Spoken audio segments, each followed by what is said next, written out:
The Graphic Histories Podcast. I got bitten by a radioactive bug. I tried an experimental drug. Went up for a stroll on a gamma testing range. I found an enchanted hurricane. I made a serum that made me small. I modified the serum so it would make me tall.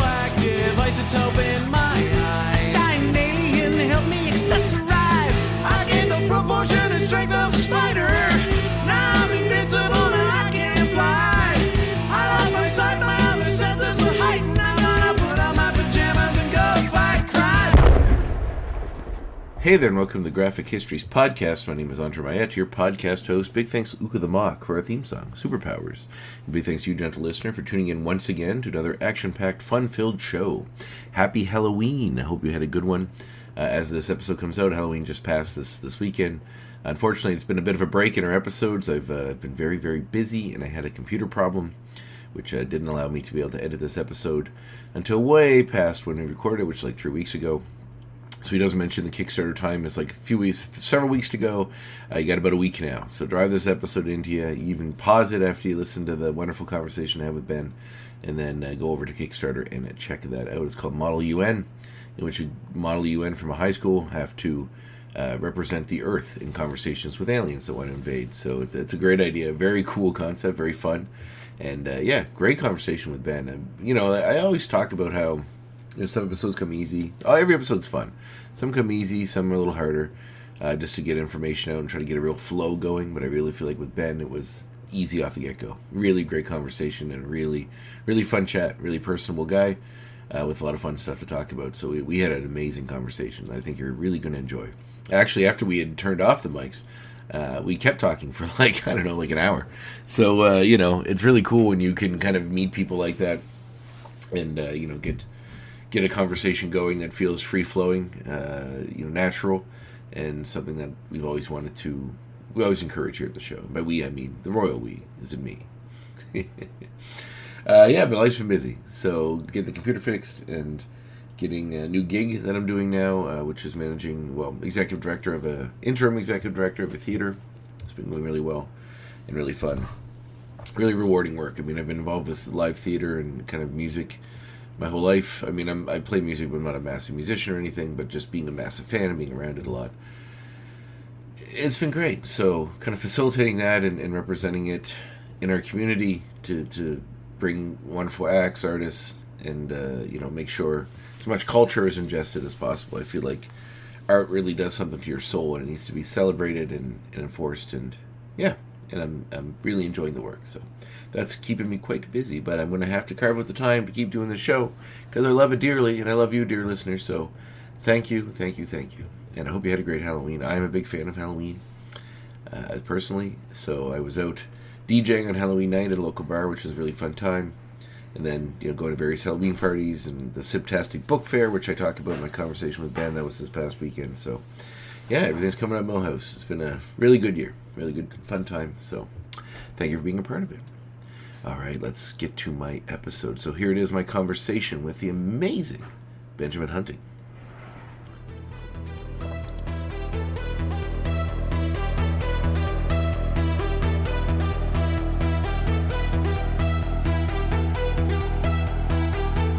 Hello.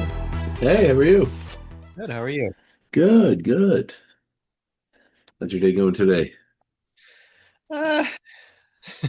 Oh, it's never good when you start with a noise. Whenever you have someone a question and a noise starts it, that's not a word, that's never good start. It's just been one of those weeks where it feels like everything is happening, except for what I need to happen. So, like overwhelming, or just like you have a specific thing you need to occur? just stuff getting in the way of my normal routine, I think would be the easiest way to put it. Yeah, well, that sucks. Well, hopefully maybe this can well, I guess it's the end of the week kind of, so midweek, so you can still turn around. No, I fully support the idea of Wednesday being the new end of the week. Like, I'm all in on that.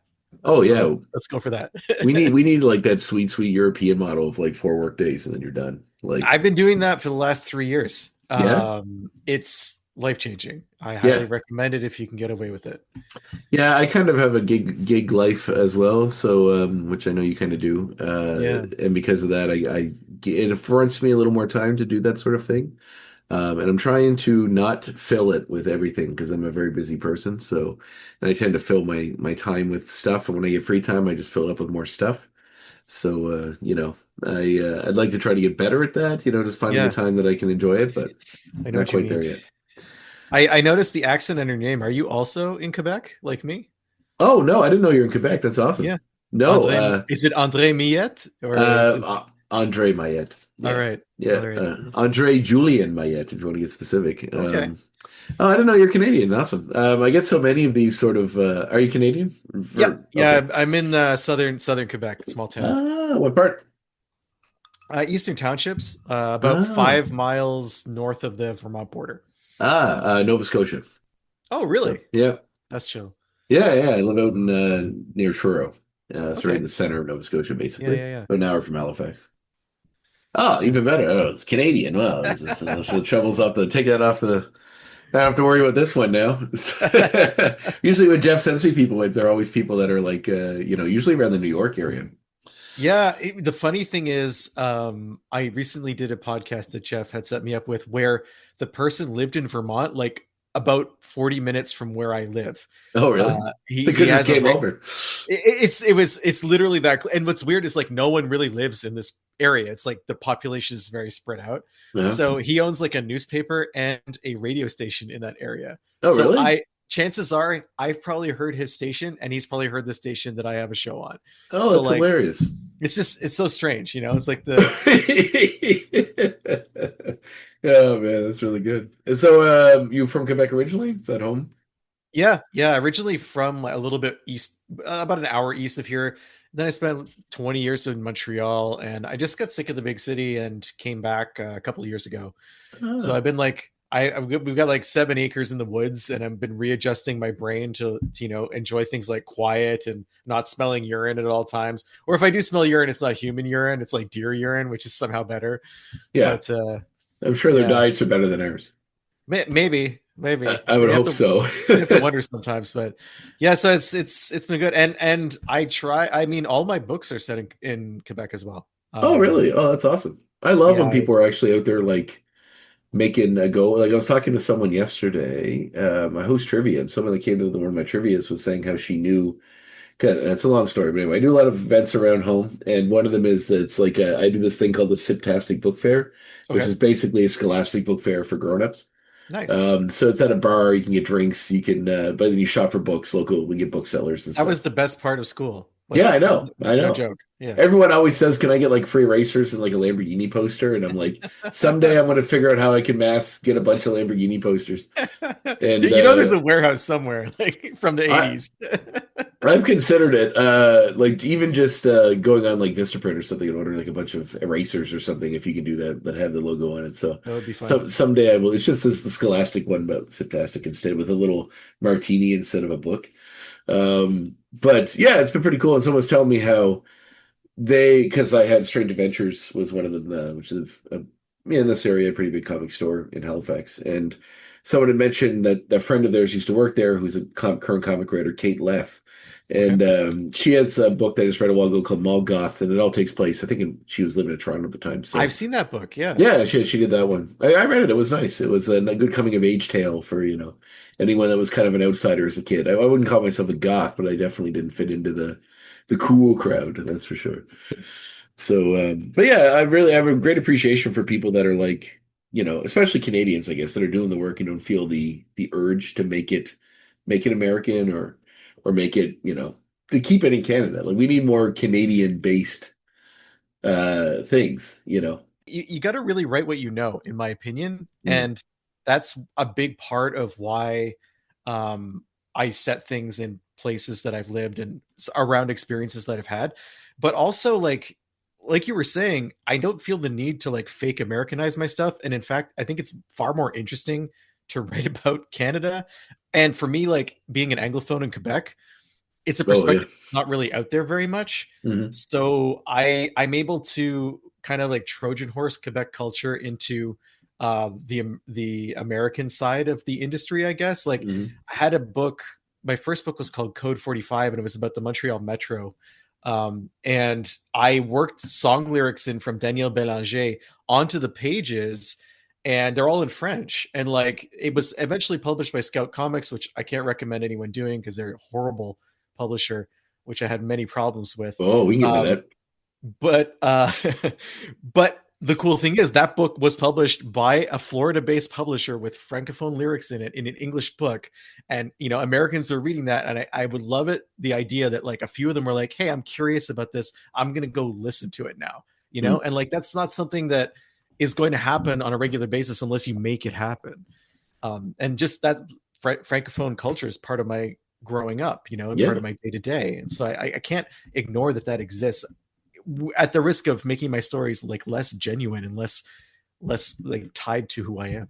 Yeah, I've never read a story that has taken place in, some other country or town or that I've never heard of and been like, oh man, I could relate to this story better if it took place in Toronto or New York or, somewhere that I know, like a big city. It's like, what's the difference? Like I want the people in that story to be facing crushing rent that they can't afford. yeah, exactly. Yeah. Exactly. Like I want to know I want to know the socio-ecological things going on around them. Like what is the rent situation? Like how can I know their struggle if I don't know that they, are stuck in traffic for an hour or two every time they want to try to get home? Like how will I know? I feel like European and Japanese comic creators get to self-localize, so like why can't we? It's that I guess they're farther away from the pressure that is the American market, so Yeah. And also, like as Canadians, it always makes you like whenever they throw you a bone, where they're like, "Oh, hey, here's a Justice League that's in Canada." Yeah. Here's a dude with a big maple leaf on his chest. Are you happy now? Yeah. Here's Alpha Flight's getting another little mini series. There you go. That'll make you happy. I don't know how you feel about Stand on Guard. Yeah, I was okay with it. It's been a while since I've read it, but I found it was very similar. Yeah. To that what we were just because his wife's Canadian, right? Brian K. Vaughan. So I think that was I as a creator, I'm down with him, but like just like that felt I don't know. It felt very stereotype filled in a lot of ways. Yeah, especially like the francophone characters. I was like, wow, okay. It's like they're all eating pancakes with maple syrup every day. You know what I mean? Like, might as well have a character called Johnny Putin or something like that. Oh man, I want a Johnny Putin comic. It's a spin-off. I would wear a Johnny Putin shirt, like or a hat or something. I feel though, like I felt like it was a bit of a like I like the book a lot. I really like Brian K. Vaughan. Yeah, he's got a lot of good stuff. But it's also like. I mean, it's convenient when you're like, this is in the future, because then you can just kind of throw in all this extra stuff that's not, that's not here, and it doesn't really. You can say, well, it's the future, so it's changed since then, or whatever. And I also feel like it was Canada written for Americans. Yes, 100%. Yeah, so. And that's how it usually is. It's always interesting when you see something, and people are like, oh, that's because so many American shows are filmed here too, and like you see. Your place and this there and I do background and some acting on stuff when I can get it. So my wife does as well. Yeah. Oh yeah. So you meet these people from all these other places. You have scenes where you speak with them and you don't sound any different. You don't look any different. Like you can slide into an American show and be considered an American, I guess, and it doesn't matter. So it's so wild how there's still these strange differences that people still perceive, even though it's like nominal at best, aside from like political.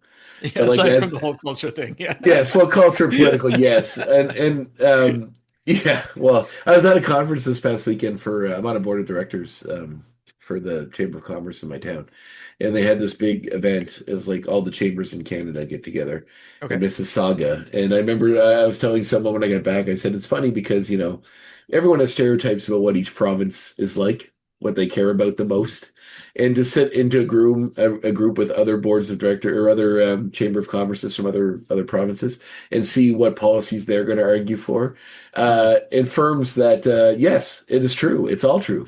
Like Calgary cares a lot about oil and energy. Vancouver, Ontario finds a way to try to make it all about them. And they are the TSN of provinces. I like that. I have to remember that. That's really good.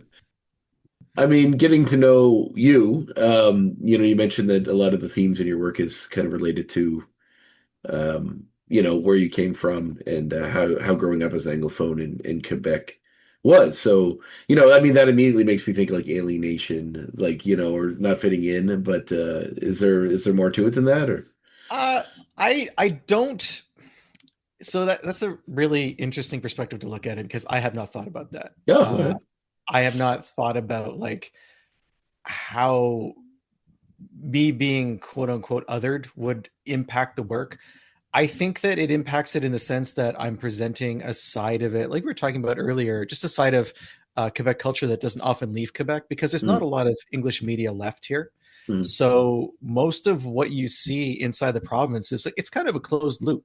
And that can apply to entertainment, it can apply to media sources, news, that kind of thing, other cultural stuff. It's weird because like there's the term like there's Quebec and then there's ROC, like rest of Canada, and mm. it's and then there's like within Quebec, like as an Anglophone, do I identify with rest of Canada? I mean, not really Mhm. in a deep sense. I really don't know how much in common someone from BC and someone from Newfoundland truly have. It's like as until they meet each other and begin to find common ground. It's that's the interesting thing about Canada, right? Is it's so many different cultures that are under the same roof, and it's like uneasy, and it's Mm. always been uneasy, and it's give and take, and it's been occasionally awkward growth, moving towards whatever nebulous goal Canada is politically. Um, so getting back to the question you actually asked me, Mm. in the book that I'm working on now, I drew a lot from my own past in high school, where I definitely was someone who was not fitting in. I was expelled from public high school, and this actually, your question kind of ties into this because where I grew up, there was really only a handful of English language schools. And the public schools where I could attend, there was really only one. And so when my smart mouth got me expelled at the age of like 14, there was only one other option for me to go to. And that was this private school. There was about 200 kids. It was an English speaking school. And I went over as a scholarship student and I immediately did not fit in.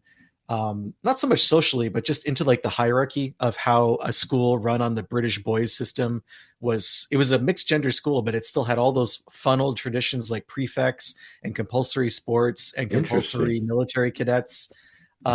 And so I had a really bad 3 years there. And I decided to take that stuff and do something good with it with this book.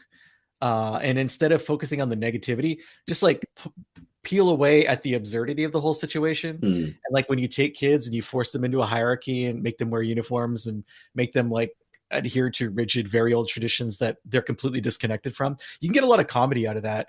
Especially when I brought in these aliens who have their own hierarchies and structures, and then you take these two hierarchies and you mash them together, and the friction is funny. Mm. Like that was a way for me to, I guess, access those experiences and not be sad about it. Yeah. Well, what if I can ask, dig a little deeper? So why did your parents just strongly feel about you not going to French? Like, what was the impetus it had to be an English school? I mean, if you're almost graduating from high school, going to a school in another language for the last 3 years, I don't think that's a good idea. Oh, so it's high school. Okay, so like when you were Yeah, when you were young, you had already been into the English school system. yeah. Oh, okay.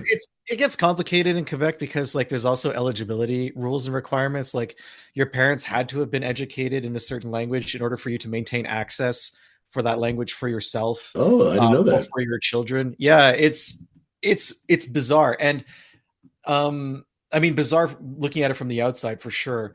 And what's interesting too is at this English language private school that I went to, I was not a boarding student, I was a day student. And almost all of the other day students were Francophone because the only way they could access English language education was in a private system. And their parents wanted them to have that ability to speak English, to function in English at a high level. So that's why they went to this school. So Oh, it's, you see a lot of that. English, we have this thing called Cégep in Quebec. I'm not sure what it would be the equivalent to in Nova Scotia, but it's like 2 additional grades after high school, but before university. And it's funded by the province, and it's the first time children are able to students are able to choose the language they want to study in. So at that point, you can go to an English school if you've only ever been in French school, and vice versa. For 2 years before university? Yeah, yeah, and Interesting.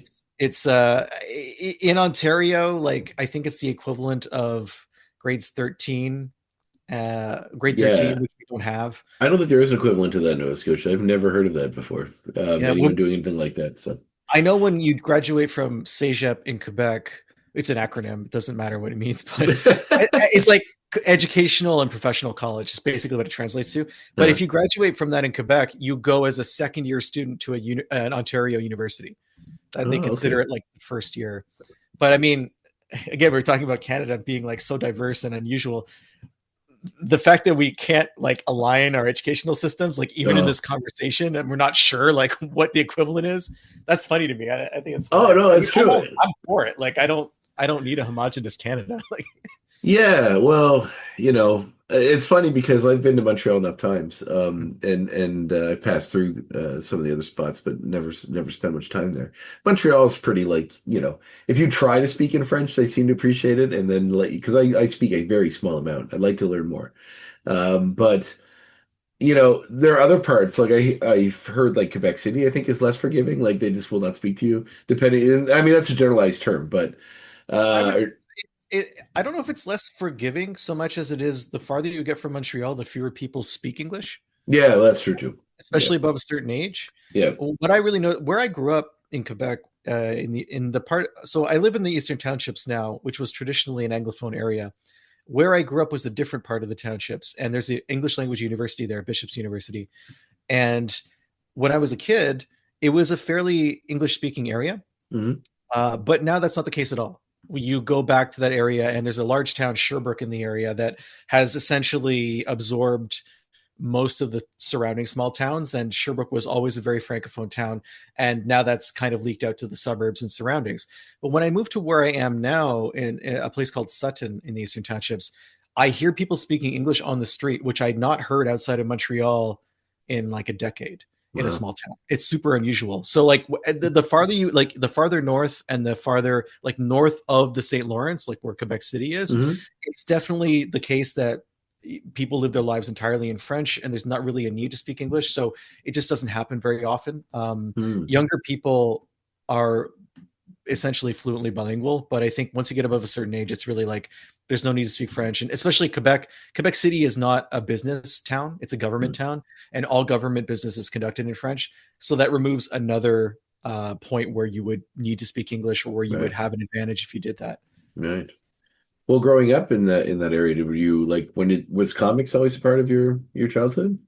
No, I mean it's childhood, yes. Teenage years, no. So it's kind of like this weird split where when I was a kid, I loved like Saturday morning cartoons, not cartoons, sorry, comic strips like Peanuts, The Far Side, Calvin and Hobbes. I loved GB Trudeau stuff in Doonesbury, Berkeley Breathe. I read all that stuff voraciously. My dad had a lot of the compilations around the house, so I would read those in between getting newspapers. And I had a babysitter who brought over Archie and Jughead and Veronica and Betty and all that stuff. So I read tons of Archie stuff when I was a kid as well. But it was really a question of like, I loved to read, so I would read what was around. And I was constantly reading all the time. Like everyone complains about people being on their phones all the time these days, but for me, the phone was a book when I was a kid. Like in the 80s, I had a book constantly. It caused problems. It's all I wanted to do. Yeah, it's the same way. It's funny because I read somewhere, I don't know how true this is, but like when newspapers became a thing, people were like, no one's going to talk to each other because everyone's going to be reading newspapers. I read the same thing. Yeah, and it's like everyone on the subway, like with their own individual newspaper. Yeah, it's like what happened to the talking? All media delivery systems are going to destroy society. Like, that's what I've learned. So I love that stuff. But I was never really exposed to superhero comics, and I was a teenager in the 90s. And it's like, I had my best friend growing up had some comics. I saw like a couple issues of X-Men, but he had like the Tick and the Mask. Nice. And I remember reading those. Yeah, it was outsider stuff, but I didn't know that. And I had no idea that independent comics existed. So like from the ages of like my teenage years all the way to my early 30s, I was not reading comics because I wasn't really interested in superhero stuff, like beyond casually. And I didn't know that independence existed. And then I moved to a neighborhood in Montreal where a comic book store had just opened, a place called Crossover Comics in Saint-Henri. And I walked in one day and started talking to the owners, who've since become good friends. And they introduced me to this whole world, like, of stories that blew my mind. And like, I started reading books by Alison Bechdel and Simon Hanselman, and I never looked back. And that's the entire reason I make comics today, is because I walked into that store when I was like 31 years old. Wow. And then I had this intense period where I was just devouring it. And I mean, professionally, I'm a freelance writer, so I'm always writing. I'm doing that for about 17 years. And I had these stories in my head that I wanted to tell, and it seemed like a visual medium would be the best way to do that. And so I had two good friends, Angela Hodge, who's a designer, and Joe Ing, who's an artist, they live in Mississauga. Joe's worked for Transformers, Street Fighter, a bunch of Udon books. And I went to them and I said, hey, I have this idea for a comic book. Do you know anyone like in your line of work who would be interested in helping me do it? Like someone who I could hire, et cetera, et cetera. And it turns out they wanted to do it. So I spent like 2 years at comic college with Joe, where I learned everything about how it all works on the page. Like, I didn't know anything about page turns. I didn't know about like leading the eye with dialogue and panel placement. I didn't know how time passed on the page versus, in a script. So it was a fascinating experience to like make my first comic while also getting this mentorship and this education in comics. Yeah, wow. And it's interesting too, where like it's a 5-issue series. And if you look at like issue 1 and you look at issue 5, the 5th issue is like much more technically sophisticated because of the time that passed and the things that I learned along the way. And I became a more effective storyteller, and I grew more confident working with Joe as my co-creator. So that's kind of my comics journey. It's a bit weird, I think.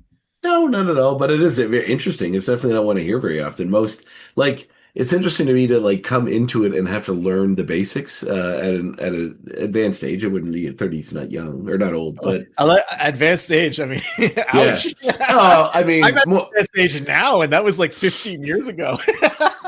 Yeah, I couldn't come up with a better word, I guess. Because I feel like, like anything, anybody that makes movies or makes a writer or artist, like you sit in the work, right? Usually you grow up being surrounded and influenced by the things that you're reading, that you're immersing yourself in. So with comics, I feel like there's a certain language that you learn when you read them as a kid. Like some people are like, well, I just can't follow comics, like people that don't read them, because like they have trouble following the panels because they never really grew up with it. But when you grow up with it, it's second nature. So the idea that like you have to come to it while you're writing it, but also learn how it works, because I feel like a lot of writers grew up reading comics, so they already have a natural inclination from that to know how to like the structure of a book, or at least roughly how it's paced. So the idea you're that 100% right. I think you're very right. But I also think that there's value in a multidisciplinary approach to making whatever. Oh, for sure. Right? And I think that like there's been some really good comics written by people that are like novel writers that just come in to do like, like they've never done comics before, but they're a big enough name because they write novels, and then they give them a book and they work with someone. And there's some really good ones done that way. Right? I do think that in those cases, the someone they're working with is maybe doing a lot of the heavy lifting. Maybe. But I think that like I am not a comics expert, so you got to take what I say with a grain of salt. Sure. But I think that you have to have a more omnivorous intake of media. Oh, yeah, no, I agree. In order to produce something that is interesting. Yeah.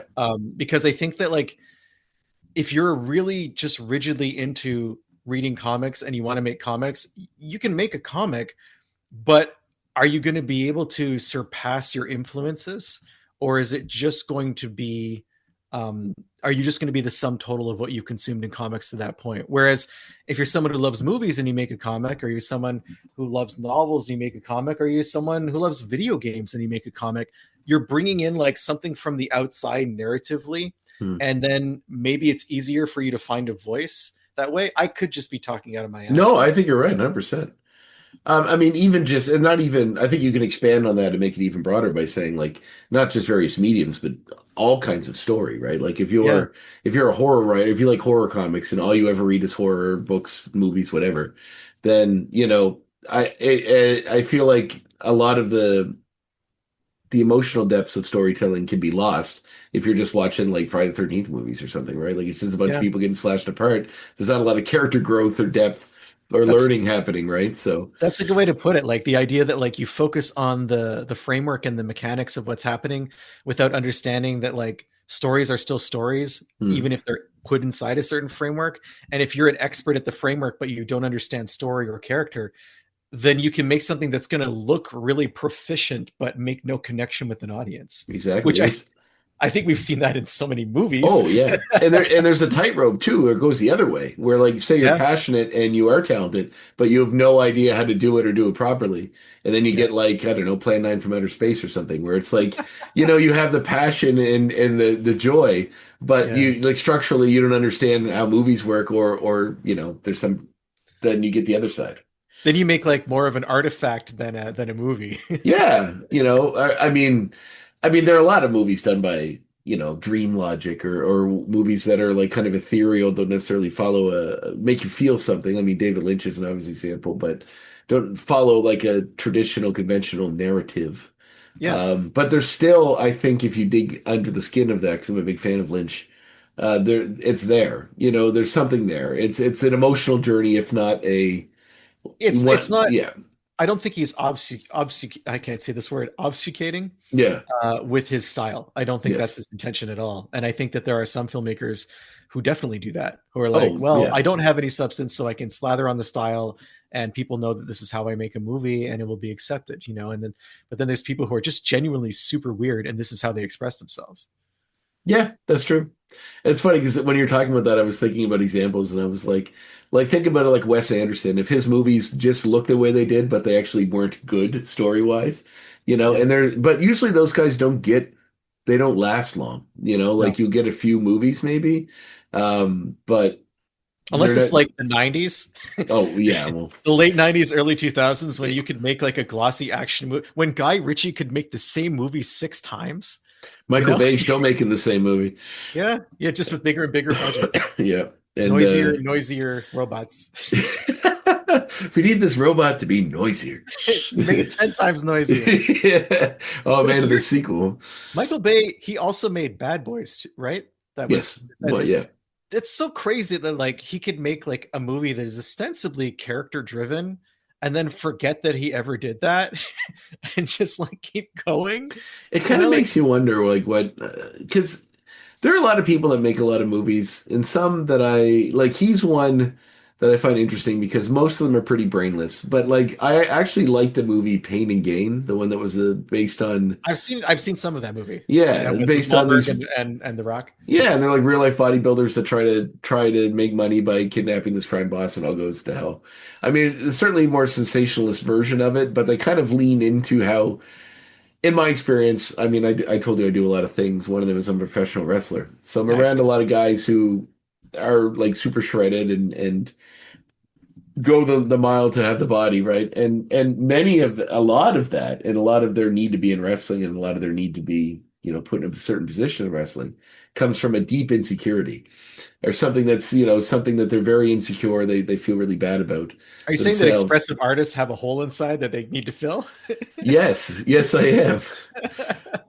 With wrestling, it's more interesting because it goes really far. Like a lot of writers, artists are kind of like it's all on the page, right? But when it comes to like wrestling specifically, which is interesting in its own way to tell a story, as we Of mentioned course. earlier, because your body is part of that story, right? So like the amount of work that goes into. I mean, I'm kind of gotten to a place in an age where I'm just maintaining, making sure that I'm strong enough to pick up people and throw them, but not super concerned about washboard abs or anything. But there are a lot of guys that are like very, very much, very conditioned, dedicated into that. And it's all really based, a lot of it that I've perceived is based on like being super, super insecure. Like, Yeah, the like, social pressure for men to look that way, especially in an arena like that, is enormous. Oh yes, but a lot of them are self-imposed too, because there are a lot of wrestlers. Like even nowadays, there's a lot of wrestlers on television that are big wrestlers that don't look like your conventional 1980s wrestler. Mm. But for some reason, it's like they're making the standard that they need. And like I know guys like if there's another wrestler comes from another place that we don't know that's just on the show, or we go to some other place, and this guy guy will say, "Well, that guy's not as big as me, is he? He doesn't look as big as me." And it's like, why does it matter? Like what? Like why? Like it's this internal struggle, and because I'm the opposite. I'm like, yeah, I'm like, sure, yeah, he's huge, he's massive, way bigger than you, and like that'll crush him. Like that would crush some people.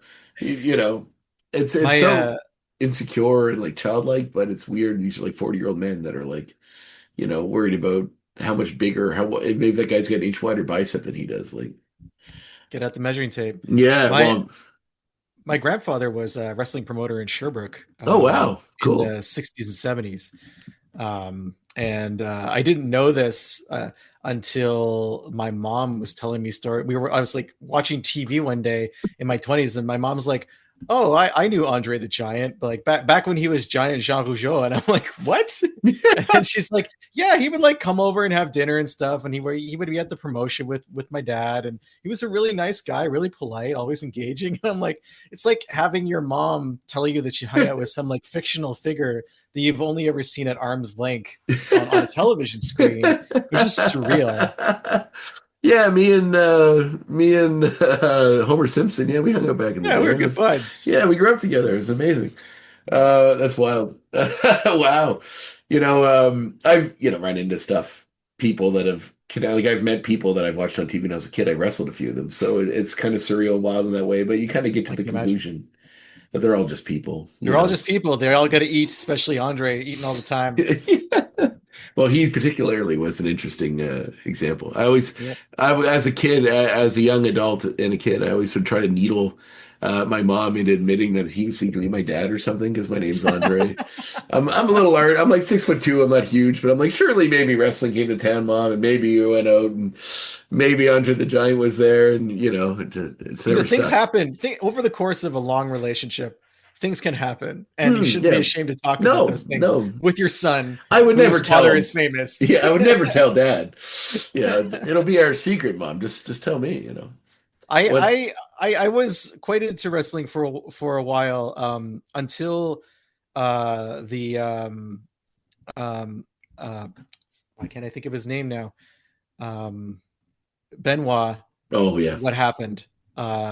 I stopped there. I stopped with. That's a good place to stop. WWE, Chris Benoit. Yes. I couldn't.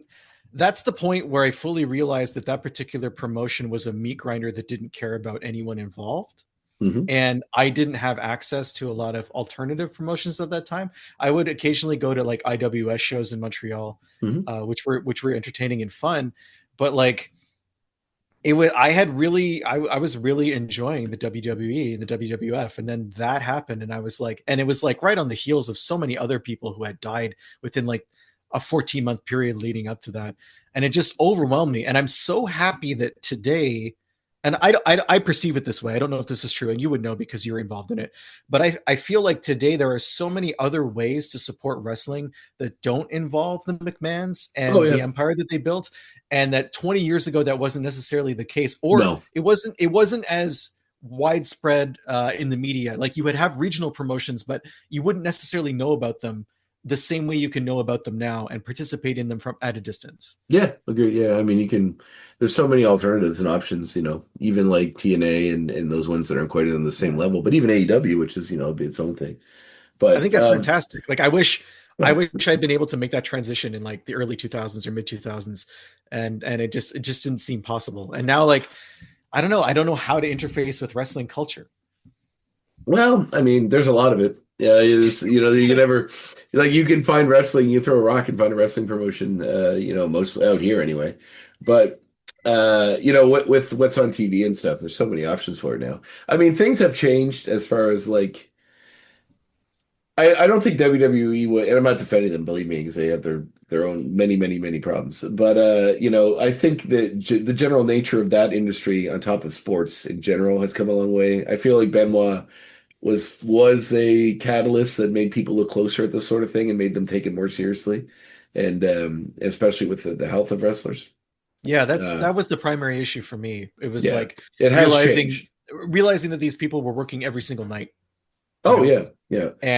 and what that was doing to them mentally and physically, and the addictions that come with that. Well, even And WWE is still like you're a freelancer when you work for them. You don't get health yeah, insurance until or any of that thing, that sort of stuff. So it's really predatory, yeah, like you can't work elsewhere, but you have to like you work for them, but yeah, you you're got to be not available at technically an all times.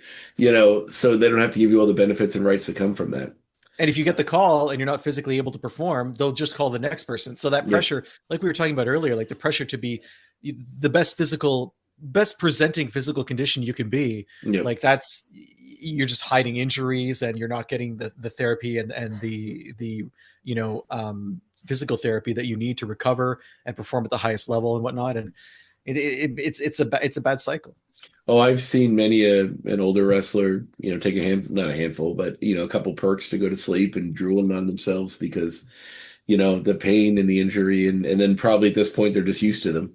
Yeah. And that's the stuff. Like so many, it seems like it's getting better now, but there's so like wrestlers never lived super long. A lot of them, No. especially ones from that era, like when it was all the juicing and even like Eddie Guerrero, a guy that was messed up and got out of it, the effects linger, right? And then eventually catches up to you. So Yeah. yeah, it's rough. It's a rough industry. I think I have way more days. I'm 40 this year.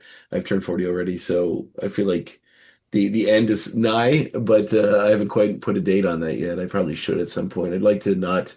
Don't let me talk you out of something you No, enjoy. no. Believe me, I've been thinking about it for a while. It's just a matter of I don't like. I really enjoy it. I love doing it. I do a lot of things that I kind of perform.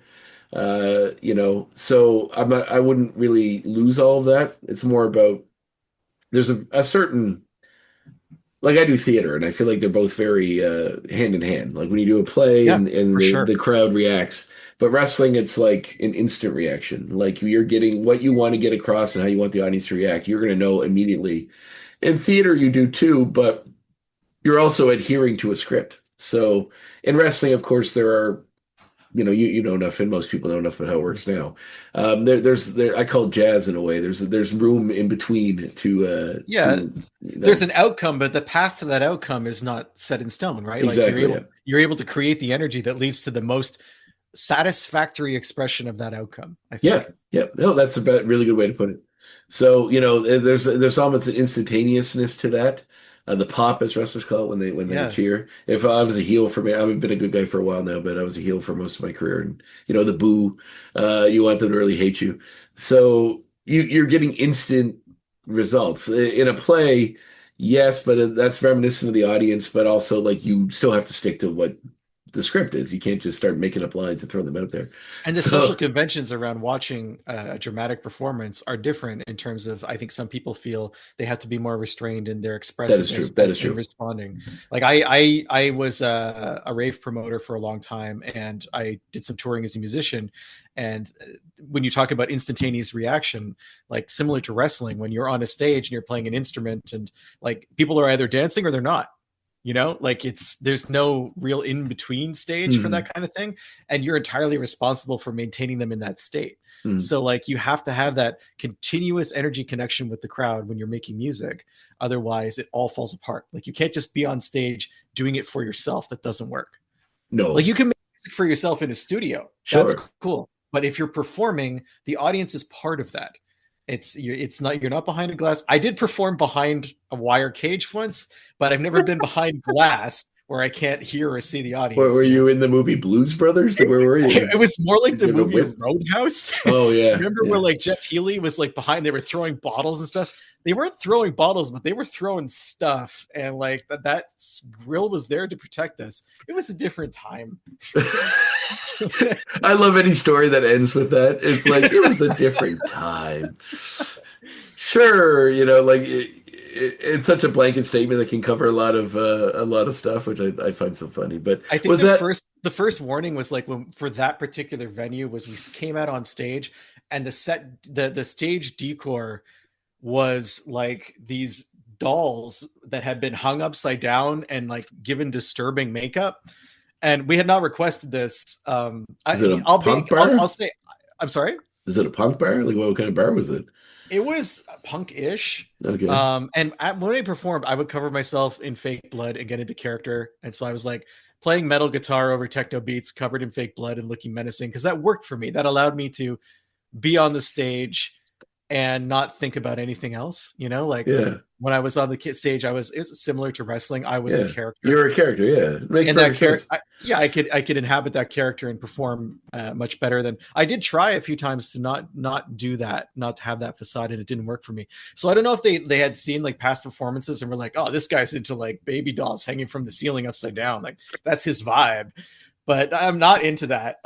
It didn't help me perform, but it was perhaps a warning sign of I like the idea that I think we know this guy covered in blood. I think we know what his character is. We're gonna try to assist. I think I got a handle. We got inside his head. Yeah, I figured it out. I figured out his particular madness, and I know how to highlight it and elevate it with the use of makeup on baby dolls. That's hilarious. Well, no, that's very interesting. I would like it to go the other way, where you're covered in blood. You have like a metal guitar with techno, and then you just come out and do a Simon and Garfunkel like set. You put it all aside, and then pull it. Yeah, you just pull out like an acoustic guitar and just do a really soulful. Yeah. La di da, la di da da. Well, is that what you were doing in the 10 years between like when you said you got out of high school and then you didn't get back to comics in your 30s? But like, it was music that was what you came out of school? a big part of it. Like, I a small record label doing electronic music and stuff, and we were with my partner at the time. We were trying to make it a career. And for a while it was working, and then all the usual bullshit happens and things don't work and things fall apart. And in your 20s, at least when I was in my 20s, I didn't have a lot of the tools required to like deal with bad situations in the most constructive way. And so you end up being reactive in your responses, and things fall apart. And I mean, failure is honestly the tuition we often pay for our success. And I've failed so many times to end up with a stable career that I have, a quote unquote stable career. I mean, freelance, but it's been very good to me and I have no complaints. But at the same time, I look back and I'm in many ways glad that did not become my career, because making music a profession really ruined it for me in a lot of ways. When I was a kid, I was a classically trained pianist, and then I started playing guitar and drums. I just love music. But since having played for money, it's really hard for me to sit down at an instrument and just play for myself and enjoy it in the same way. Yeah. Without thinking like, oh, like how many bars does this song have to have for an intro? And like, where's the breakdown? And like, where's the chorus and that kind of stuff? And the only instrument I really play these days, it's actually over there, is the drums, because I never played the drums professionally. It was just something I always did because it was a blast. When I was in Seja, when I was like 17, a friend needed a place to store his drum kit. So he left it in my basement, and I had that for like 5 years.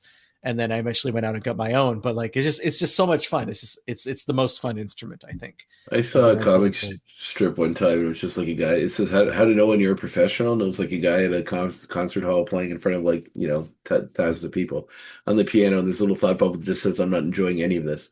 Yeah, and that's interesting, because there's so many things that like surround that performance. Yeah. I do miss performing. Yeah. Like, I'm envious of what you get to do. Because I miss that energy a lot. But what I don't miss is playing a show at 2 a.m., getting in a car, driving to another city, and playing a second show at 6 a.m. Like, if I'm 45 now, that would straight up kill me. Like, I would die. Show? Who is having a show starting at 6 a.m.? Raves go from like 10 to noon. Oh, yeah, I guess so. Shit. So, like, you could conceivably... culture, so. You hit multiple parties in the same night, and different, like we would be in Ottawa and go to Quebec City and stop in Montreal, in the course of a weekend sometimes. And like, that really, it puts miles on you. You don't think about it in your 20s. I mean, same with wrestling, right? Like, your tolerances for that are a lot higher, but as you get older, like, I can't imagine like playing at 2 a.m., getting psyched up to do that. And I played with people who were in their 40s, who were legends in the rave scene, who were getting psyched up for that and were still great at it. And like, I realized that's not me, seeing that contrast with those people. And so it's good that I'm not doing that anymore for money. I do miss the connection with the crowd and Mm. inhabiting a character and all that really cool stuff. Yeah. Well, that's part of it with wrestling too, is like you literally you have a 15-minute match, your body's beat up, you're tired, you're sore, and then you got to drive like 4 hours Yeah, home, yeah, and stay awake and keep each other so there's lots of that, and there's camaraderie with the other wrestlers, which is interesting too. But for yeah, sure. it's not even just being mentally drained, which you generally are. You're also physically like depleted because you just got the shit beat out of you for 15 minutes. So, Yeah, for the crowd, the show stopped when you left the ring, but yeah. I had to go that's back usually we have to go take the ring down and then, pack it away. So that like we have to yeah. come out, do a bunch of physical labor after getting beat up and then go, so It's the same thing with the raves. Like you set up all the lights and the sound and everything, yeah. and then you do 14 hours of event, and then you take it all down again, and Yeah, you that's pretty haven't much slept. exactly like wrestling, yeah. Yeah. And you set it up and then you do the show and you take it all down and then you go, the days of like doing long tours where like it was like a week of that are kind of gone. But Yeah, sometimes it's still it's a a weekend or circus. something. It's a circus with all the labor that implies. Well, what did so being classically trained on piano, knowing all these different instruments, what gravitated you towards electronic music? Like what was the draw? Was there something specifically that you connected with, or you Yeah, I saw a mean, John Carpenter movie and thought that's what I'm going to do? I did enjoy John Carpenter at the era, but I didn't make the connection with the scores until later. Actually, I think his best work is happening, like as a musician, is happening now. Like all of the albums he's putting out with the Sun are really cool. I I think like. it's one of the few things he gives a shit about in life right now. Well, that's And I why think it's good. yeah, I agree with you. Like, I think he doesn't care about, like, I heard he directed a movie entirely over the telephone, a Probably. recent movie in the last few years. Like, that's how disengaged he is. But with the music, it's clearly not the same. No. He's much ahead of that. From what it seems like in interviews, though, he like cares about his music and video games. Music and video games. So at first, I don't know. I don't know what drew me to it. I mean, I've always loved classical music and jazz, and those are primarily instrumental forms. Obviously, there's choral aspects, but when I was a teenager, my best friend moved away. One of my best friends moved away, and he got into electronic music and started sending me a few things. And then another friend of mine went on a class trip to Switzerland and came back with these CD compilations of like trance and hardcore music, and I'd never heard this. I liked I mean, in Nova Scotia, you guys got Euro the same time we did, like much music and whatnot, and in Quebec it was Musique Plus, and there would all be these dance mixes, and I liked that stuff. I liked it a lot, but then I didn't realize that there was more to it than that. That there was like this whole subculture of dance music and electronic music. And so when those CDs came back over the Atlantic and I was hearing groups like Dune and R&B, and it just touched something inside of me that I just hadn't connected with. And the thing is though, I honestly love pretty much all music, and not in like the bullshit way where people say I like all music and they don't. They like what they hear on the radio. It means I'm comfortable not turning this off. That's what people say when they mean. That's what people mean when they say I love all music. But like, I truly love, like, it's hard to think of a genre I can't appreciate. I just think music is like the best thing that there is. Electronic music for me these days, when we were making it, it was great to make because it was very accessible. It was something you could create in a digital space without necessarily owning a studio. You didn't have to have like crazy microphones and a room dedicated specifically to recording. It was a lot easier than recording instruments. So the accessibility of electronic music was really cool. The subculture that went with it, rave culture, is very different from concert culture. I know. Yeah. My brother is big into that world, and like I'm kind of a tourist in it because he takes me along sometimes, and I always have a really good time. It's just I don't like being high on MDMA till 6 a.m. is not quite my speed. Like I can be. I'm a sober person myself, so like I understand what you're saying. Like, I drink and like but not like excessively. But if I'm out, like I do sometimes. So like I can drink and stay up in the woods and watch whatever. But to be totally out, I've been at all these sort of music festivals that he goes to, and it's great. It's a blast. But you're watching people that are just bombed out of their mind, and. The other difference I find between concert culture and rave culture is you can have a rave like anywhere. You get a space, you can set it up. It doesn't have to be like a legal space. You can you can do it somewhere. Yeah, a warehouse. You can do it outside. Like a lot of the ones out here are outside. They're like festivals that it's just the last one I went to was called Electric Pines, and it was like literally you just go out into the woods, bring a tent, bring your own booze, bring your own whatever, and then just set up a tent, and you have 3 days of three different huts that are always playing music, and there's food trucks and all this stuff set up, but like it's really cool in the way that like you have your own, like you don't have to go buy beer. You bring what you want to drink. You look after you. It's basically camping, but with music all the time, which is pretty cool. I remember when I was promoting, the craziest venue we were ever offered was a Russian freighter that was docked in the port of Montreal. That is fucking awesome. And their big selling point was international maritime law was applicable on the boat. So we wouldn't have to worry about like local law enforcement. And I was like, were you out in the water? Like you were far from land? You don't have to be so no, many... like apparently when they're at port, if you're on the boat, it's maritime law. So that's the fact that they felt the need to tell me that, like, raised all these questions. Where it's like, why? I didn't ask you what kind of law applied. So I think we're gonna say he just hands you a knife. He's like, you can kill someone. You can kill someone right now. No one ever. Go ahead. We have so many crew. It felt like that. But yeah. Wow. Well, it's such an interesting culture to be a part of. Like, I feel like you've worn many hats as well, and it's interesting to. Yeah, I mean, life's interesting if you make it interesting, right? Like, there's so much cool stuff to explore, and I feel like I'm older and boring now, and like I said, live like a weird hermit lifestyle out in the woods, but that kind of suits me. I'm in a community, but it's called Old Barns. It's just a little bit outside of Truro. It's like 5-10 minutes, but it's just surrounded by houses. I can see the stars. I can hear coyotes every night outside. I got that too. Yeah, it's nice. The owls and stuff. And I heard an owl yesterday. It was very cool. Yeah. No, that's awesome. But I guess circling back to, so when you did some journalism, like as a writer, you do like, were you involved with like, I guess when you went, did you go to college after you finished high school? So again, this is going to be one of those, it was a different time stories. Okay. When I went to Cégep in creative arts, and then I graduated with something called a DEC, which is like it's just essentially college diploma would be the exact translation. Okay. And then I went to a half semester of university and dropped out to work at a .com because I had been coding since I was like 6 or 7 years old. And at the time I was still really into computers, and I thought that would be a profession because no one ever presented writing as a profession to me. I mean, when I was growing up, it was always like I was encouraged to write, and I was able to go to like things like the Young Authors Conference in Montreal, which is really cool when I was a teenager, and like meet, writers, Canadian writers, and talk to them about storytelling and that kind of thing, and write for a student newspaper and write for arts journals and at my high schools and whatnot.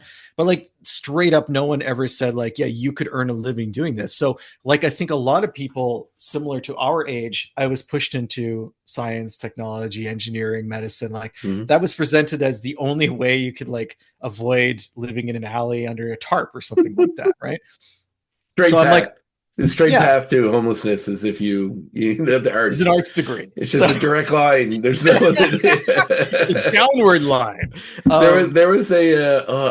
I don't want to go too far into this, but there's this really. I want to continue on this, but this reminded me of something which made me laugh a lot. It was there's this low budget horror movie called "Hey, Stop Stabbing Me." And the only reason I'm aware of it was because the writer of it and him and his writing partner now write the Sonic the Hedgehog movies, like the new ones. Oh, wow. But he does a podcast that Violent Night one with Santa Claus that came out with. They did that one too. So he has a podcast to listen to, and they some of the I collect Blu-rays too. So one of the companies. So do I. Yeah. It's one of the company. I think it was Vinegar Syndrome or one of those guys put it out. So I picked it up, and there's a part where the guy gets out of college, and I think he's a philosophy major, maybe. Is what his thing is, and he sees a sign that says hiring philosophy majors for work at this certain place, be here by this certain time, and he gets all excited because finally he can do something with his career, and he goes off and he gets there, and the guy, there's just a big lot. It's a big lot, and people are just digging holes. That's all people are doing. They're wearing suits and they're just digging holes, and the guy walks up and he's kind of confused. He's like, is this where the philosophy majors go, philosophy degrees go? And he's like, yeah. He goes, you got a philosophy degree? And he goes, yeah. And then he looks at his resume for me and he goes, all right, here you go. And he just hands him a shovel. And he's like, what do I do? And he goes, just dig. And he walks away. And that's all they do is they just dig holes all Wow. day. It made me laugh so hard. But Oh anyway, sorry, man. continue. Uh, Homo that's, that, the I science. like that tangent. It was really good. Yeah, I ended up doing the computer thing because everyone was doing the computer thing in like Hmm. 1999, 2000, Great before age for computer things. before the bubble burst and all those companies went bankrupt. I ended up working for a couple of .coms in that period, and then I ended up like doing some consulting work in pharmaceuticals IT, which is like, that it's funny to say that that's actually where I got my first thing ever published because I was still writing. I had an article published in the Journal of Medical Economics, and it was fun to do that without like any degree of any kind. Hmm. Just working on some projects I've been working on, but like I was really feeling the pull to write, and I started investigating online. Like, hey, is it possible to, how viable is freelance writing? Because circling back to the beginning of the show, growing up in Quebec as an anglophone, there are no local markets. I mean, there's one daily newspaper. Sorry, there are two daily English language newspapers in Quebec. That's it, and there are virtually no magazines. And so there wasn't really a feeder system. I had a friend who graduated with a journalism degree, and he went to work for one of these very small English language newspapers that no longer exists. And he got out of journalism after like 4 or 5 years. So I had seen that path, the prescribed path within education and where that led. But I was thinking it's just got to be another option. I mean, the United States is right there. Mm. It's a huge market, and there's got to be someone who's willing to hire me. So I started on the side, like trying to find freelance clients, and the company I was working for on the IT side of things, they got bought by a much bigger company, and things I had been working from home for like quite a while, maybe like a year or two at that point. And I was in the dark side of my 20s, I guess you could call it. And things were status quo for a while. And then one day I got a message from my supervisor or hiring manager or whatever. He's like, hey, you're going to have to start coming into the office. And I quit the next day. I wasn't about to do that. And I had been freelancing on the side for about 6 months. And I was like, you know what? I'm just going to make a go of it. Instead of writing it at night, I'm going to write it during the day. And that's going to be what I do. And that was 17 years ago. And I have not had a job since then, successfully avoiding employment. Been working with some really great editorial teams and partners, and mostly automotive, but sometimes some culture stuff, sometimes some tech stuff. And I really love it. And it's been a fantastic career. And I try to encourage absolutely everyone who tells me that they want to write for a living to do it, because nobody encouraged me at all. And I wish I'd started 5 years sooner. Like that's the only regret I have about it, is just not taking that leap. And I know it's a more difficult landscape now with the way media is consolidated, and there are fewer outlets, and there are all sorts of people and technologies that are designed to eliminate the human element from all forms of communication. But like, you can still make a living at it, and a good living, like not scrape by. You can like be comfortable and do this thing that you want to do. And I really strongly encourage people to try.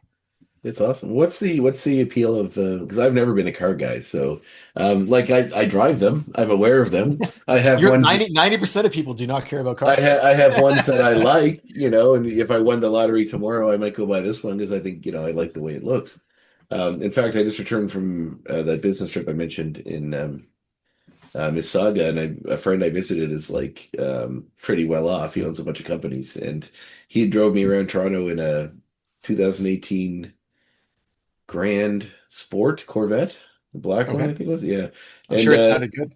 yeah, it was a nice car. It's very low to the ground. As a tall person who's got wide shoulders, it's a bit tight, Yeah, but yeah. it's a nice car, and I appreciate like cars, vehicles, and but I've never had this driving desire to know everything about them. So I'm always like I understand passion. Believe me, there's a lot of things I collect. I'm into.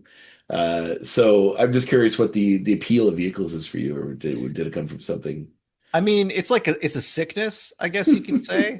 I got it from my dad. Okay. growing up, he collected older cars, Studebakers specifically. And so we spent summers at car shows across New England and Quebec, driving around in old cars, going to racing events and stuff like that. And I was just surrounded by it. And I'd always been into cars. It's just, I was luckily able to combine those interests later on. It wasn't deliberate. I mean, I never set out to be an automotive journalist. It just happened. I wanted to be a professional writer, and the path that I ended up on took me towards automotive journalism because it was an intersecting interest where I had, or at least I thought I had, enough expertise to kind of get a foot in the door. And then you very quickly learn how much you don't know. And I was very lucky to have outlets where I could get, hundreds of thousands of words of bad writing out of my system that no one ever saw. Nice. Before I ended up writing something that people were reading. And I think that's pretty important for any kind of creative endeavor. You need to like be able to get the bad stuff out, because like the first, few hundred times you do something, you might not be good at it, but eventually you will be good at it. And you only become good at something by doing it. Writing is a muscle that you have to exercise. You can be, I think, the most voracious reader in the world and really understand story and narrative and character and all that stuff. But until you put it into practice, you're not going to realize how difficult it can be and how much you have to work at it. So like having that place where you can like hang the ugly portraits or whatever it is in the darkness so no one sees them, but you've done them and they're out of you now. And then you can move on to the next one and it's like a little bit better. Yeah. Warren Ellis once said, I think, I was one, like as far as comic writers go, he's up there for me. He says something along the lines of like, just write. Whatever you write at the start's going to suck. The next thing might be a little better, and eventually you get there. But like the only way to get there is to just write. And I mean, I was doing 50, 70,000 words a month, wow. every month. And like, it's not all good. Yeah. It's a process. You have to build to it, but you can't build to it if you don't do it. It's like the first time you stepped in the ring or the first time I stepped on stage holding a guitar. Like you have an idea of how things might go and you have a plan, but like, everyone has a plan till they get punched in the mouth, right? Like and then you end up discovering how things are really going to unfold for you. Yeah. And there's always that cool element of not knowing, right? Like every show, every book that you write, it's going to tell you what it is in the process of doing it. No matter how well planned you might have it, there's always going to be the elements during the creation, the act of creation itself, while you're writing, while you're in the ring, while you're playing some chords, like that changes what you had thought you were going to do. Even if it's small, it still changes it. So that's exciting as well. I can still get excited about that. Still, I saw 45 years old. Like I'm some kind of like even ancient mariner. Like even though the hand of death is on my shoulder, nothing about the sea surprises me anymore. Yeah, that's right. This old salty sea dog still has a little life left in him. That's lovely. Well, so the first book you mentioned you worked on, was that the one for Scout Comics that you said was not good? Yeah.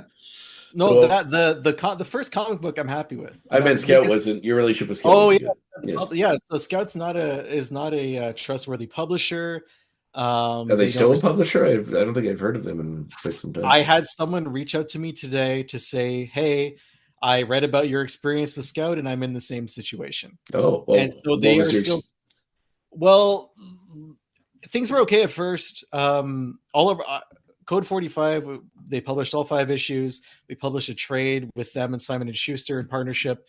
But the last couple of years of the 5-year contract, like the company fell apart. They stopped paying royalties to a lot of people.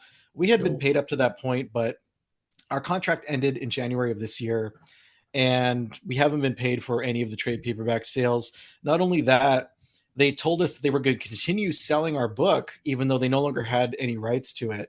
And that if we had a problem with that, we could essentially sue them.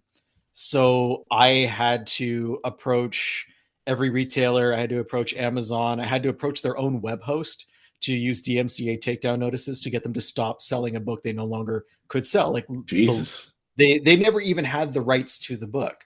We always had the rights to the book. They had a license to sell it. Mm-hmm. Their license expired. And they're like, well, we have this inventory. We're just going to keep selling it. And I'm like, that's not how contracts work. But I don't think have a lawyer anymore, because the guy who I was corresponding with, their social media manager, was like, well, I'm not a lawyer, but this is my interpretation of the contract. Straight up exact verbiage that he said to me. And I'm like, well, I'm going to actually consult my real life lawyer and like get back to you. I feel his interpretation may be a bit more a more clear than yours may be. As they've been doing this they've been doing this and worse to a lot of independent creators. Wow, that's terrible. Like the people that I've spoken to have either had like 1 or 2 books come out of a planned series, or they haven't had a collected trade come out, even though it's in the contract. And then they're stuck because they can't release it themselves because of how the contracts are structured. And the Scout also has some like fairly draconian rights for things like television and movies, where they want a percentage of whatever comes out of that agreement during the time when the agreement's enforced. So if you have this book and it's essentially been abandoned by Scout and you've put all of this effort into it and you have a comic that's not being released, I mean, that's absolutely terrible. And you can't even approach anyone else until this contract expires. And even when the contracts expire, the company is not respecting them. So it's a bad situation. Wow.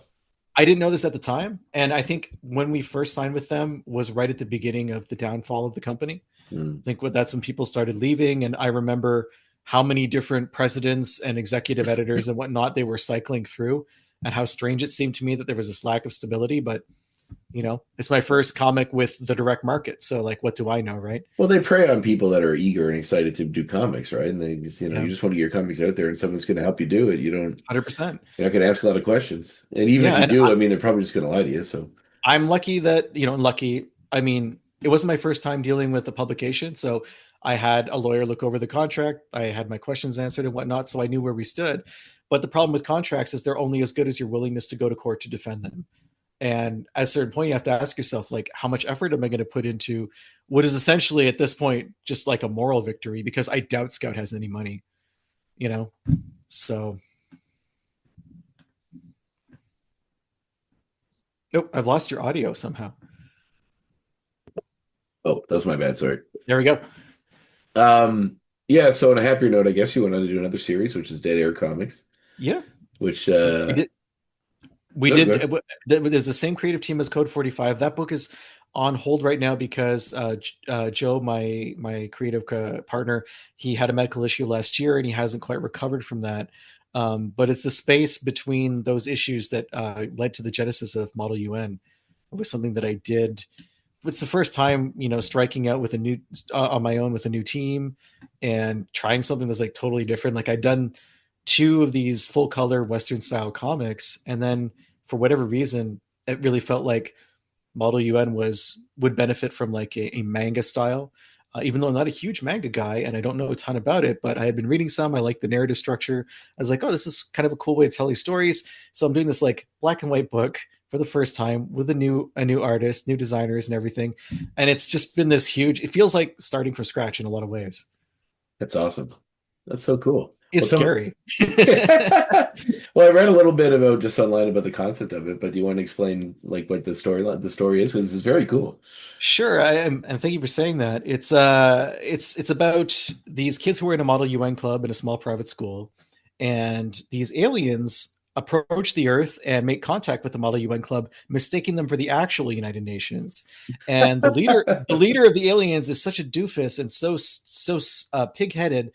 It refuses to believe that it's wrong, even though its own crew is like, hey, you know, these kids are saying they're not the leaders of the free world. Maybe we made a mistake. And the leader of the aliens is like, no, I did all the research. This is exactly how it is. So these kids are forced to negotiate the fate of the planet over the course of a weekend. And it's, you know, bizarre, absurdist humor with the sci-fi element and tying back to like my own 90s high school experience.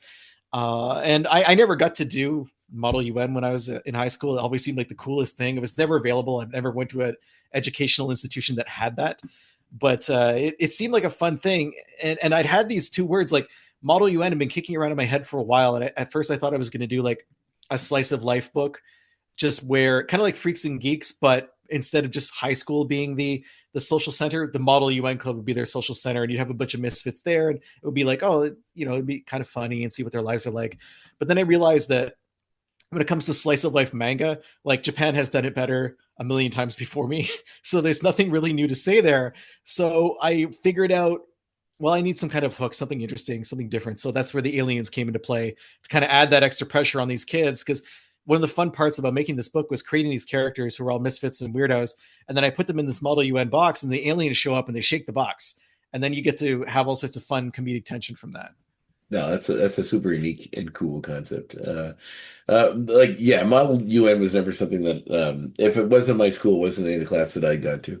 But the idea of it is very interesting. And yeah, you're right. My familiarity with it is generally only television or movies. Same with me. That Simpsons episode where they were doing it. Like so the concept of doing it in this manner is great. I think it's a really fun idea. I appreciate that. Thank you. Especially because the allegory, there's like are you familiar with Guy Madden? I'm sure you probably maybe are. He's No, a Canadian director. He did he has a lot of very strange films like My Winnipeg and Brand Upon the Brain that I are think kind I've of like seen My Winnipeg. that are like throwbacks to silent films. They have music, but they have title cards and people talk and stuff. But he recently did this movie with Ari Aster produced. The guy did Hereditary and Midsommar, Eddington, Beau's Afraid. And it's sort of about the UN grouping getting together in the midst of some strange supernatural event occurring. And they're being hunted.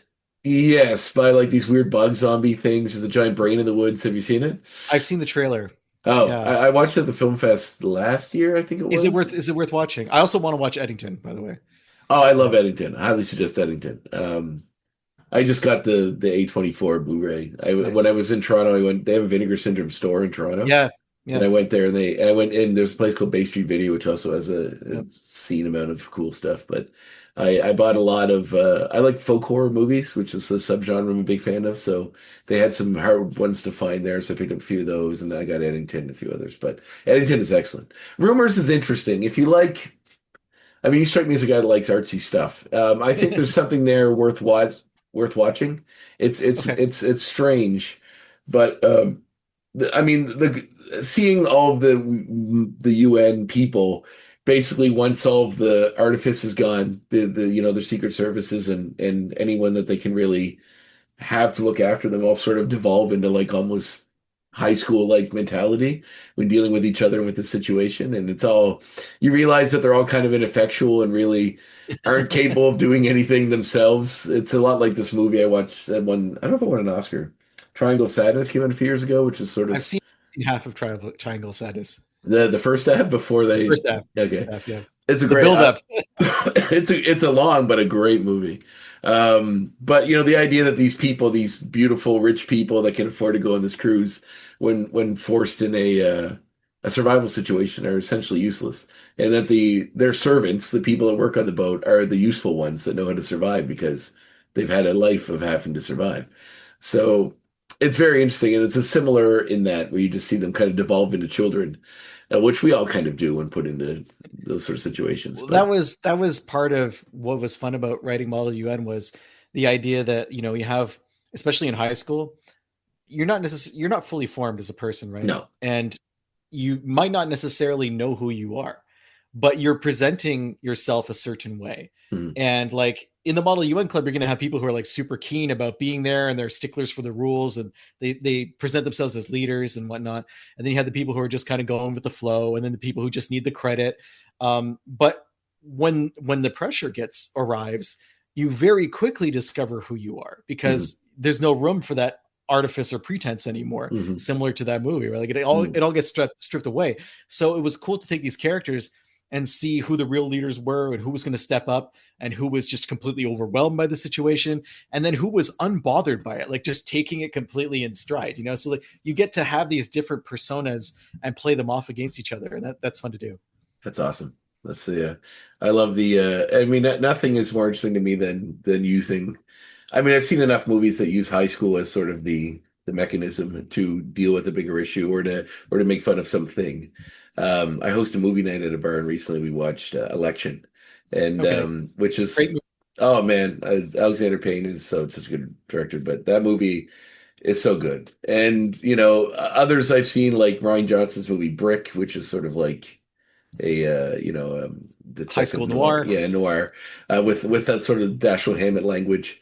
All that stuff is just so cool. So yeah. I feel like using teenagers in high school, it's sort of like when we're all at our most basic versions of ourselves, before the world kind of tells you what you're going to be, or Yeah. you start grabbing everything you can to sort of build yourself a personality. It's like when you're at your rawest form. So And it's you're not in the real world either, right? Like no, you're attending this artificial construct yeah, that society tells you need to attend, and like that also informs the decisions you make about your character and who you are. Like yeah, it either expands it because you find an outlet for it within that hierarchy and that structure, or it pushes you farther into a smaller box and you hide that box away from everyone because it just doesn't work in the context of your high school. So there's like, and then there's whatever flavors are in between those two extreme poles, I guess. awesome. Oh man, well, this is super cool. I'm looking forward to checking it out. So where's it at now? Like it's on Kickstarter, right? It's on Kickstarter. We met our goal early, but as with all Kickstarter goals, they are fungible and often quite lower than the actual production costs of whatever it is you're supporting. So it's always great to have more people come in. What I'm really hoping to do with this book, because for me, not only is it the first time doing black and white, doing manga, working with a new artist, i.e. Santiana Hernandez, who's been amazing, Argentinian-based artist, co-creator on this. It's also the first time I'm doing a digital-only campaign, because about 80% of my readership is in the United States, and I cannot ship books across the border right now. It's just not possible to deal with the tariff situation. And it's such a fluid situation that, given the lead times on print, there's no way to know what it will be like a few months from now or even a couple of weeks from now. So not wanting to saddle my supporters with crazy customs bills out of the blue, decided to do it digital only. And that like really changed how my reward structures worked. And I couldn't offer like original art or prints or pins, buttons, cool little 3D printed stuff. It's very much like focused on what I can put into a digital file. There's my previous work is available through the campaign. I have some other indie creators who've donated their books to give people a taste of what they're working on. And I've done like a behind the scenes rewards tier where you get a look at the script, you get a look at the layouts for the book, but you also get a look at the alternative layouts for the book, stuff that we considered or we really liked but couldn't justify inside the book. Santiana Hernandez was really good at providing different takes for different pages. He had a lot of suggestions. He would put jokes in, he would change the energy or the dynamics. He's very good at adding energy to a page. And sometimes I'd have like two great versions of one page, and you can only put one page in the book. So I'm explaining what the decision process was for why we chose the pages we chose. So it might be interesting for people who are thinking of making a comic themselves, or if they're just curious about someone else's process and how that works. It's, I think, one of the more interesting of the 4 rewards tiers that I have on Kickstarter. And you can find the book at modeluncomic.com. It's at the bottom of the screen because I'm sneaky like that. But that will take you to, if you're watching this far in the future and like, the planet's on fire and you want to distract yourself from that. Once the actual aliens show up and you want to read a nice story. Yeah, you want a primer on what to do or what not to do. You go to modeluncomic.com. That will always point towards where the book is at that point in its life. It's funny because like it seems like not normal, but it seems like an obvious progression of the comic model to just do a digital only Kickstarter. I've never seen it before, but I highly respect it for a lot of reasons. One is, keep your costs low.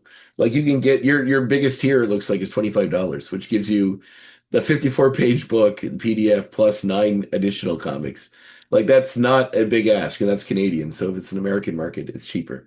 You have to deal with the shipping. Canada just had a postal strike, which I guess sort of ended.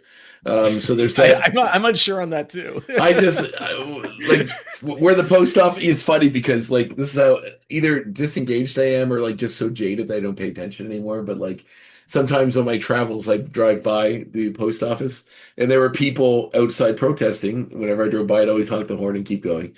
And then anyway, yesterday I think I drove by, there's nobody out there, and I was like, it must be over. Signs I of just progress. kept going. So they're at the table. Yeah, I was like, oh well, I guess so just carried on.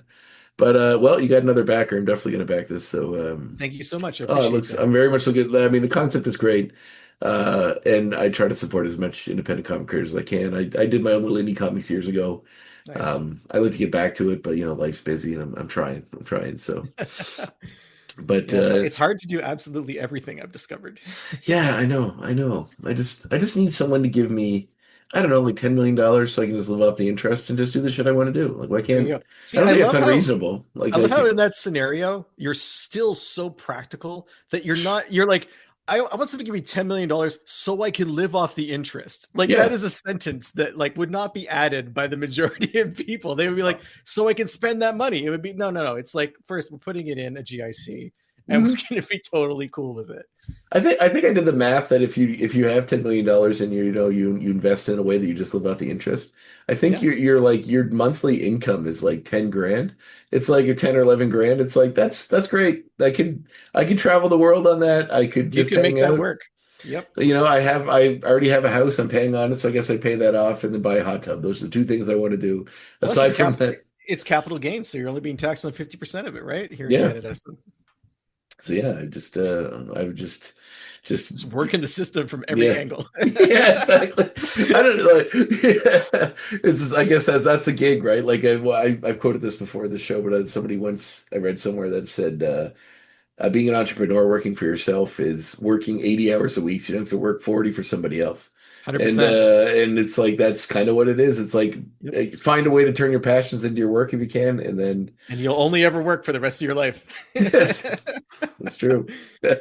Your answer reminds me of Office Space, where like they're talking about what they would do with $1 million, and one of the guys is like, "Well, I would give it to my cousin here, and he would put it in this mutual fund, and I would get 14% interest every compounded monthly." He's like, "Get this." He's like, it's all worked out in his head. Like he's thought about this, and he has a whole plan for it.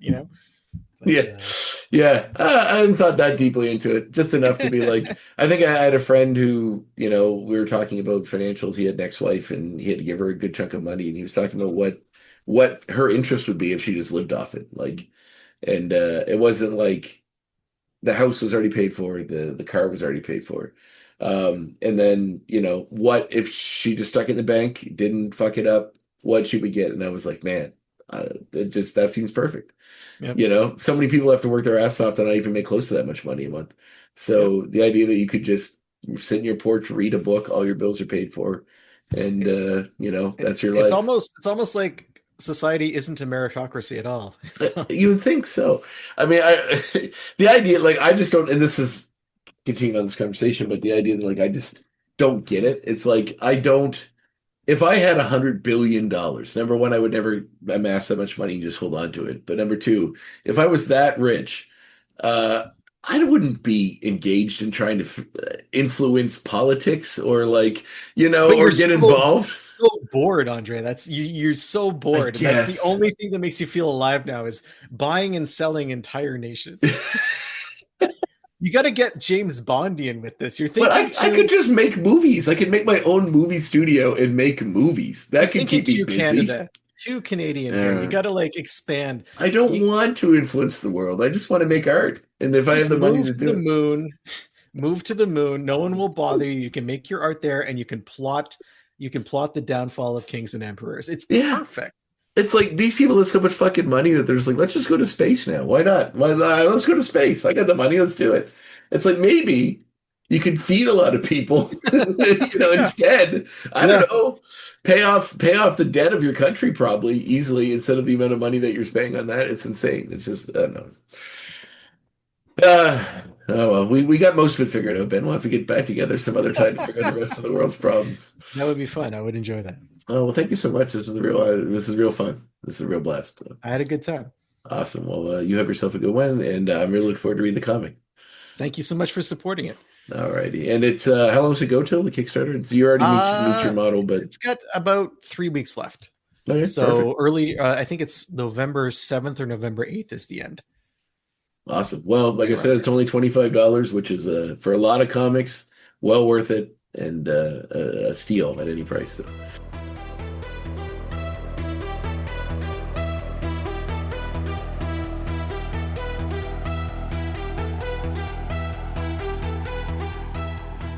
There you have it, my conversation with Ben Hunting. Really fun conversation. Great chat, great dude. Really cool book. Check it out. Kickstarter's available now. You got a few days to get it, get on it. And digital comics, man. It's the wave of the future. It's a great thing for independent creators, especially Canadian ones if you're Canadian listening. If not, hey, it doesn't matter. Creators of all walks of life celebrating art is great.